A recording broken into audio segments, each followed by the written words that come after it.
న్యాయాధిపతుల గ్రంథము 6వ అధ్యాయము 1, 2, 3. ఇశ్రాయేలీయులు యెహోవా దృష్టికి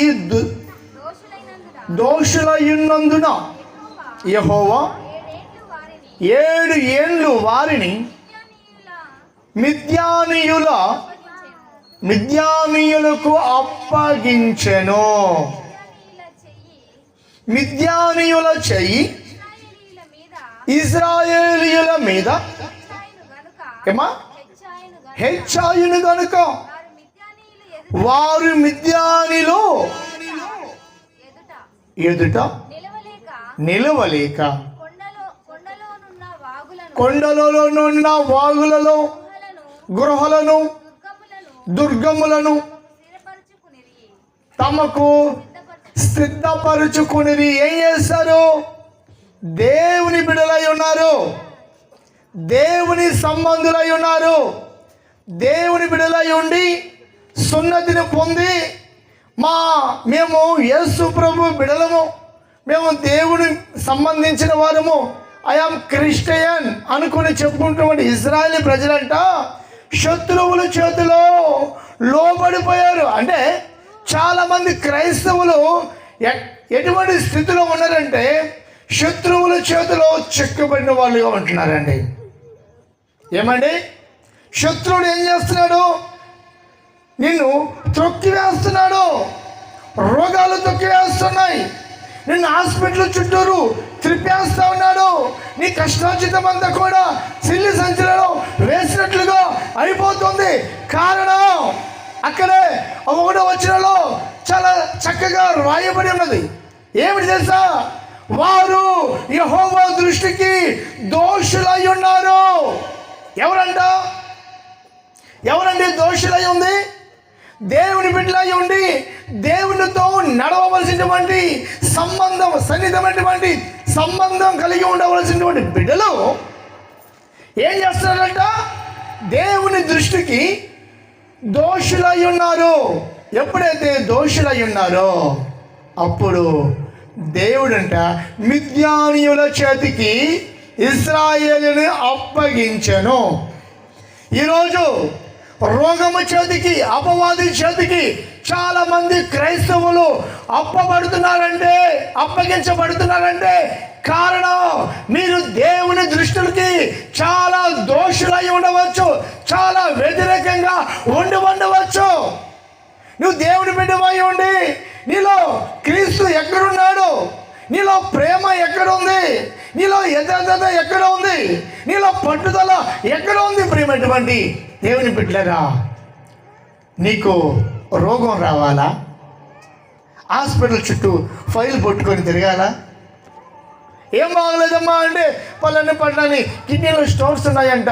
నీవెవరు? నువ్వు జీవము కలిగినటువంటి దేవుణ్ణి ఆరాధించేవాడు. హల్లెలూయా. మరి ఆయన ఆరాధిస్తూ అన్యుల వాళ్ళే, లోక సంబంధుల వాళ్ళే హాస్పిటల్ చుట్టూరు ఫైల్ పట్టుకొని అటు ఇటు తిరుగుతూ ఉంటే దేవుని నామాన్ని అవమానపరచంటే. హల్లెలూయా. సరిగ్గా చెప్పండి. భోజములు వేసినా ఏది వేసినా దానిని పాడు చేస్తున్నారు. మాట్లాడడానికి అవకాశం లేదు.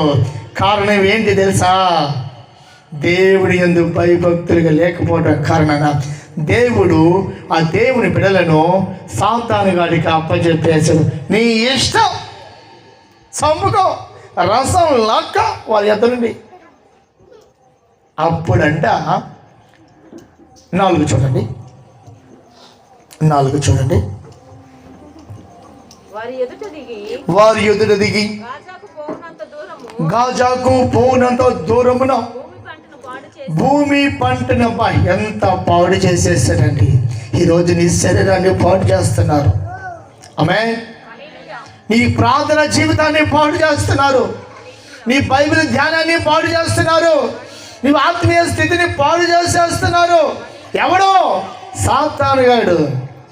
ఈరోజు మధ్యకాలంలో సెల్ ఫోన్ వచ్చింది. హల్లెలూయా. ఒక ఆయన్ని అడిగాను, అయ్యా ఏంటయ్యా నీ ప్రాబ్లం అంటే, అయ్యా నాకు 3 భార్యలు అయ్యా అన్నాడు. ముగ్గురు భార్యలు ఏంటయ్యా అంటే, ఫస్ట్ భార్య ఇదిగో సెల్ ఫోన్, రెండో భార్య మంచం, మూడో భార్యగా ఈమె. ఎవరంటే ఆమె మూడో భార్య అంట, కట్టుకున్న భార్య. ఫస్ట్ భార్య ఏమో సెల్ ఫోన్ అంట, అయ్యా దాన్నన్నా పెళ్లి చేసుకో అన్నదంట వాళ్ళ భార్య. ప్రజలో అందుకని దేవుడు నిన్ను మిద్యానుల చేతిలో నుండి ఏం చేయాలి? విడిపించబోతున్నాడు, విడిపించబోతున్నాడు, విడిపించబోతున్నాడు, విడిపించబోతున్నాడు, విడిపించబోతున్నాడు. హల్లెలూయా. ఆ తర్వాత చదవండి తల్లి అక్కడ నుండి 4 అయిపోయిందమ్మా. ఒక్క గొర్రెని కానీ, ఎద్దుని కానీ, గాడిదని కానీ జీవన వారి బ్రతుకు తెరువు మీద దెబ్బ కొట్టేశాడు. బ్రతుకు తెరువు లేకుండా కుక్కలాగా తిరగాలని, దేవుని నామాన్ని అవమాన పాలు చేయాలని మిద్యానీయులు చేసినటువంటి పన్నాగం. కానీ వారి తప్పు కాదు, కానీ దేవుడే వారిని అప్పగించేశాడు. ఈరోజు నీ అవిధేయతను బట్టి, నీ భక్తిహీనతను బట్టి, నీ దేవుడికి లోపడుకునే విధానాన్ని బట్టి, దేవుడికి వ్యతిరేకమైనటువంటి అన్యాచారాలు చేసే విధానం బట్టి దేవుడే నిన్ను శత్రువులకి అప్పచెప్పేస్తున్నాడు. శత్రువులకి అప్పచెప్పినప్పుడు ఆ శత్రువుడు ఏం చేస్తా తెలుసా? Kidney problem. ఎప్పుడు ఏ సంవత్సరంలో కిడ్నీ ప్రాబ్లం? 20 ఏళ్ళకి కిడ్నీ ప్రాబ్లం ఏంటి? 30 ఏళ్ళకి లివర్ ప్రాబ్లం ఏంటి? 35 ఏళ్ళకి కళ్ళు చూపుల ప్రాబ్లం ఏంటండి? ఒకసారి ఆలోచించండి. కిడ్నీల మీద, లివర్స్ మీద, హార్ట్ మీద, లంగ్స్ మీద వాడు దాడి చేసి నిన్ను పిప్పి చేస్తా ఉన్నాడు. అప్పుడు 6వ వచనం చూడండి, 6వ వచనం చూడండి. దేశములను పాడు చేయుటకు వారు దానిలోనికి వచ్చిరి. ఇశ్రాయేలీయులు మిద్యానీయుల వలన మిక్కిలి హీన దశకు వచ్చేసిరి. ఎలా వచ్చారంట? మిద్యానీయుల, ఇశ్రాయేలు మిద్యానీయుల వలన, మిద్యానీయుల వలన. నువ్వు కూడా అపవాది వలన ఏ స్థితికి వస్తావు? అపవాదిని పట్టి పీడేసి నువ్వు తినదంతా తింటావంటే పీక్కొని పోతావా లేదా? పీక్కొని పోతావు. రోగాలు, బలహీనతలు ఎప్పుడు చూసిన హాస్పిటల్ తిరుగుతూనే ఉంటాం. ఆమె అయితే హీన దిశకి వచ్చినప్పుడు అప్పుడు ఇశ్రాయేలు ప్రజలకి మారు మనసు వచ్చింది. మారు మనసు వచ్చి యెహోవాకు మొర్ర పెట్టడం ప్రారంభించారు. హల్లెలూయా. ఎప్పుడంట? డబ్బంతా అయిపోయిన తర్వాత, పొలములన్నీ నాశనం అయిపోయిన తర్వాత, వెండి బంగారం అయిపోయిన తర్వాత వారు మిద్యానీయులు ఎక్కడ పడితే అక్కడ కొట్టి చితక బాదుతుంటే అప్పుడు మారు మనసు వచ్చి అప్పుడు నిజమైన దేవుడికి, యెహోవాకి వారు మొర్ర పెట్టాడంట. ఆమె ఒకవేళ శత్రువు చేతులు నువ్వు ఇబ్బంది పడుతున్నావేమో, నిన్ను పట్టి పీడిస్తున్నాడేమో, నిన్ను బాధపరుస్తున్నాడేమో, అయితే ఆలస్యం చేయక ఈ క్షణమే దేవుని సన్నిధిలో మొర్ర పెట్టగలిగితే, ఇశ్రాయేలు ఏ విధంగా మొర్ర పెట్టాడో ఆ విధంగా నువ్వు కానీ మొర్ర పెట్టగలిగితే దేవుడిని ఆశీర్వదిస్తాడు. హల్లెలూయా. చదవండి 7వ వచనం చదవండి. మిద్యానీయుల వలనే బాధను బట్టి ఇశ్రాయేలీయులు యెహోవాకు మొర్రపెట్టగా యెహోవా ఇశ్రాయేలీయుల యొద్దకు. అబ్బా, ప్రవక్తలు కూడా భయపడుతున్నారు, ప్రార్థన చేయడానికి కూడా భయపడుతున్నారు. ప్రవక్తను పంపారంటే ఎక్కడికి? వారు ఎక్కడైతే ఉన్నారో, ఏ దుర్గముల దగ్గర అయితే ఉన్నారో, ఎక్కడ కొండల దగ్గర అయితే ఉన్నారో, ఎక్కడ గృహాల దగ్గర అయితే ఉన్నారో అక్కడికి ప్రవక్తను పంపించేశాడు దేవుడు. ఏం చేద్దాం? మొర్రపెట్టారు కదా, మరి వదులుకోలేడుగా. మొర్ర పెడితే ఖచ్చితంగా వస్తాడు. మిద్యానీయులకు భయపడి, చాలామంది అప్పులకు భయపడి, మనుషులకు భయపడి, రోగాలకు భయపడి, శాపాలకి భయపడి, లోక మర్యాదలకు భయపడి. హల్లెలూయా. ఈరోజు ఎంతమందికి అప్పులు ఉన్నాయి చేతులుతండి? ఎత్తి నాకు కూడా ఉంది, చెప్పండి. తీరబోతున్నాయి, చెప్పండి. ఎంతమందికి అప్పులు ఉన్నాయి? ప్రైజ్ చేయబోతున్నాయి. ఇప్పుడు నేను ఇట్లా ఎత్తున్నాడమ్మా, ఇట్లా తల్లులారు. ఎంతమందికి అప్పులు ఉన్నాయి? మీరు అప్పులు లేవని చేతులు ఎత్తారనుకోండి, చేతులు ఎత్తుకుని గమ్మన్నారు అనుకోండి, రేపు నాకు డబ్బులు ఇవ్వాలి, అందుకని అప్పులు లేని డబ్బులు ఇవ్వాలి కదా నాకు అంతండి. మీ అప్పులని యేసు నామములో వచ్చే నెల 5వ తారీఖు లోపల యేసు నామములో తీరిపోవును గాక. ఆమేన్. హల్లెలూయా. యోవాషు కుమారుడైన గిద్యోను మిద్యానీయులకు మరుగా ఎవరు ఎక్కడికి మరుగైపోయినాడు?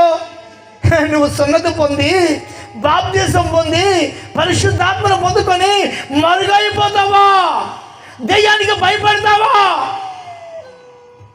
అబ్బా నేను దెయ్యాలని వల్ల కొట్టలేనా? ఒకడైనా నువ్వు దెయ్యాలతో పోరాడుతున్నావు, జాగ్రత్త. ఎవరి కాలంలో ఉండవు, జాగ్రత్త. దెయ్యాలు నిన్ను కుటుంబాన్ని పెట్టి పీడేస్తాయి, ఆ పరిచయం మాని అంటున్నాడు. హల్లెలూయా. ఏం చేస్తున్నాడంటే ఈ వ్యక్తి? గిద్యోను మరుగైపోయి ఉన్నాడు, దాంకొని ఉన్నాడు. ఎవరికి భయపడి? శత్రువుడికి భయపడి, మిద్యానుడికి భయపడి మరుగై ఉండగా మరుగై ఉన్నట్లు గానుగ చాటు. ఏందండి అంత బతుకు? గానుగ చాటున గోధుమలను దుల్లగొట్టుచుండగా అదిగో ఇంక యెహోవా దూత కనపడింది. ఎవరికి? గిద్యోనికి కనపడింది. హల్లెలూయా. గిద్యోనికి కనపడి ఏమంటుందో చూడ దూత. అబ్బా చప్పట్లు కూడా ప్రభునామని కనపరచండి. ఏమంటున్నాడు? అయ్యో నువ్వు నీ ప్లేసు దాంకున్న ప్లేస్ కాదు, నువ్వు ప్లేసు మనుషులు మొహం మీద తల ఎత్తుకొని చూడలేని ప్లేస్ కాదు. హల్లెలూయా. తల దించుకునే ప్లేస్ కాదు నీది. దేవదూత మాట్లాడుతున్నాడు గిద్యోనుతో. మహాపరాక్రమం కలిగినటువంటి బలాఢ్యుడా. మరి దేవుడు ఏమంటున్నాడు? మహాపరాక్రమం కలిగినటువంటి బలాఢ్యుడా. అంటే బలాఢ్యుడని ఎవరికి గ్రహిస్తున్నాడు? ఎవరికి గ్రహించారు బలాఢ్యుడని? చెప్పట్లే, మీకు అర్థం కావట్లే, ఎక్కట్లే మీకు బుర్రలోకి. ఓయమ్మ, బలాఢ్యుడు. నువ్వు బలహీనుడు అని నీకు తెలుసు, ఎందుకంటే శత్రువు తొక్కేస్తాడు ఈరోజు నైట్ నిన్ను, తెలుసు. కానీ నువ్వు దాంకుని ఉన్నప్పుడు ఆయన బాధ పెట్టాడు. శత్రువుడికి భయపడి దమ్ము లేదా, శక్తి లేదా, ప్రార్థన చేసే కృప లేదా, దాంకున్నావు. కానీ దేవుడు బాధపడి దూతను పంపించాడు. దూతను పంపించి ఏమంటున్నాడు? మహాపరాక్రమం కలిగినటువంటి బలాఢ్యుడా. బా గిద్యోను అనుకుంటాడు, అయ్యో నేను బలహీనుడు కదా, నాలో ఏ బలం లేదు కదా, మరి నేను బలహీనుడైతే మరి ఈ దూత మహా పరాక్రమం కలిగినటువంటి బలాఢ్యుడు అని ఎలా అంటున్నాడు అంటే, నీకు నువ్వు బలహీనుడిగా కావచ్చు, నేను నీలో బలాన్ని చూస్తున్నాను గిద్యోను. అమ్మా సహోదరుడా, సహోదరి, నువ్వు అనుకుంటేవేమో నేను బలహీనుడను, నా పని అయిపోయింది, నేను ఏమీ చేయలేను, నా వల్ల కాదు నువ్వు అనుకుంటున్నావేమో. మనుషులు అంటున్నారేమో, నీ తోపుట్టులు అంటున్నారేమో, నీ సంబంధించిన వారు ప్రతి ఒక్కరు అంటున్నారేమో. కానీ దేవుడు అంటున్నాడు, నీవు బలహీనుడు కాదు, నీవు బలాఢ్యుడివి. ఎవరంటే మీరు? అంటే ఎందుకు బలహీనుడు అనుకుంటున్నాను? ప్రైజ్లో అంటే నువ్వెందుకు అనుకుంటున్నావు? అర్థంగా అవుతుందా మీకు? పరిశుద్ధాత్ముడు మీతో పనిచేస్తూ ఉన్నాడు. ఆమేన్. గిద్యోను ఇశ్రాయేలుడు అయ్యుండి, దేవుని బిడ్డ అయ్యుండి, దేవుని సొత్తు అయ్యుండి, సున్నతి పొంది, మారు మనసు పొంది, గోధుమలు రాళ్ళగొట్టేటప్పుడు కూడా పని చేసుకునేటప్పుడు కూడా ఏం చేస్తాడంట? దాంకొని ఉంటున్నాడంట. దాంకొని దాంకోవడం దేవుడికి ఇష్టం లేదు. నువ్వు కన్నీరు కార్చడం దేవుడికి ఇష్టం లేదు. నువ్వు బాధపడడం దేవుడికి ఇష్టం లేదు. సంవత్సరాల తరబడి ఆ యొక్క సాతాను గారి చేతిలో నువ్వు నల్లగొట్టబడటం ఆయనకి ఇష్టం లేదు. ఈ రాత్రి దేవుడు గిద్యోనులాగా నిన్ను బలాఢ్యుడిగా చూస్తున్నాడు. ఎలా చూస్తున్నాడు? నిన్ను బలాఢ్యుడిగా చూస్తున్నాడు. బలాఢ్యుడా, నీ చాదబడి క్రియలు తొలగిపోతున్నాయి. నీ సమస్యలు ఉన్నాయా? నీకు రోగాలు ఉన్నాయా? బలహీనత ఉందా? నా పని అయిపోయింది, అసలు దేవుడు ఎక్కడున్నాడు అనుకుంటున్నావా? ఈరోజు నేను నీలో బలాన్ని చూస్తున్నాను. నీవు బలవంతుడివి, నువ్వు బలహీనుడు అని ఎందుకు అనుకుంటున్నావు? నా పని అయిపోయిందని నువ్వు ఎందుకు అనుకుంటున్నావు? లేదు, గిద్యోను మహాపరాక్రమ కలిగినటువంటి బలాఢ్యుడా. చదవండి. యెహోవా నీకు తోడై ఉన్నాడని అతనితో అనగా గిద్యోను, చిత్తము నా ఏలినవాడా, యెహోవా మాకు తోడై ఉంటే ఉండిన ఎడల ఇవన్నీ మాకేలా సంభవించును. ఆ దేవుడే ఉండే మేము మిథ్యాన్న జ్యోతులు ఎందుకు చిక్కబడతాం?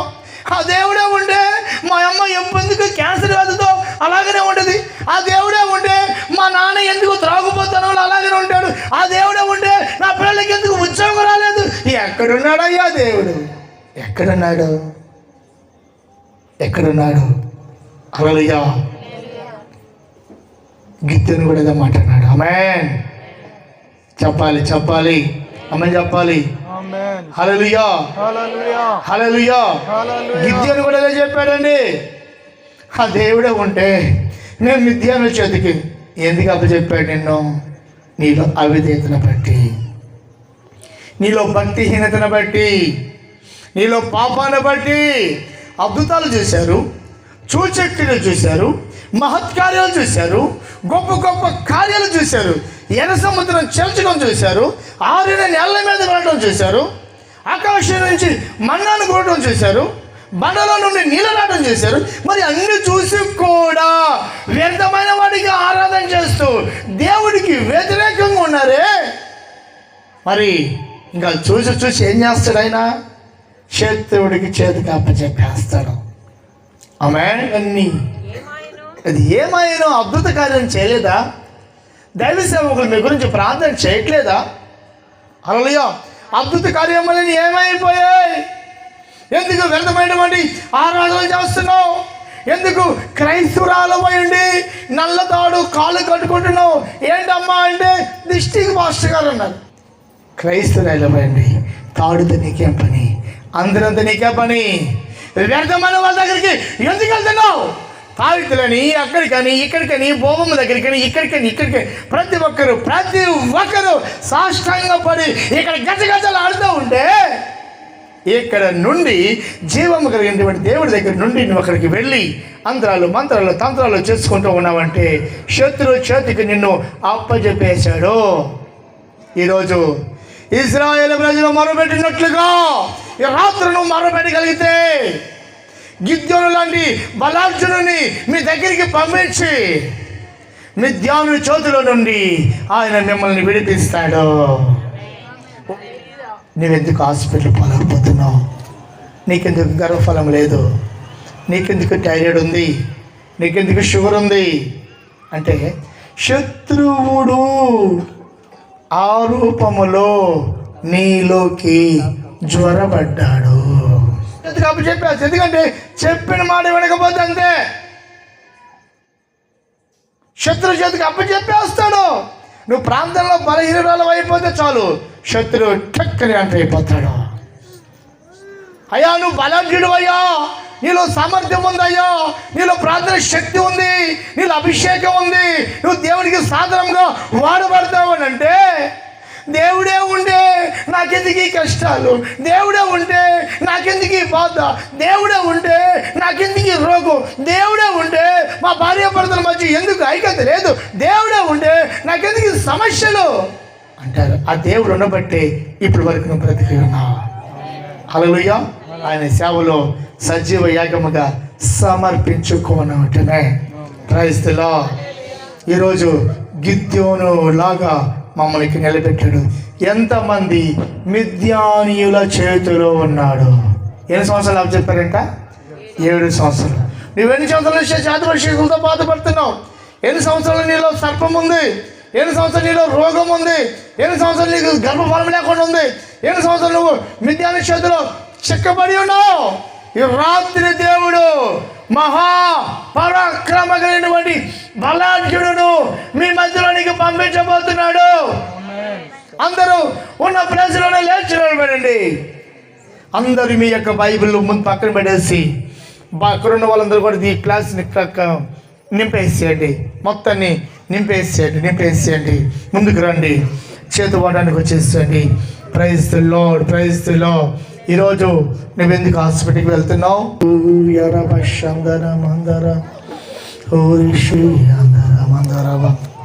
ఈరోజు మిద్యానీయుల చేతుల నుండి దేవుడు నిన్ను విడిపించబోతున్నారు.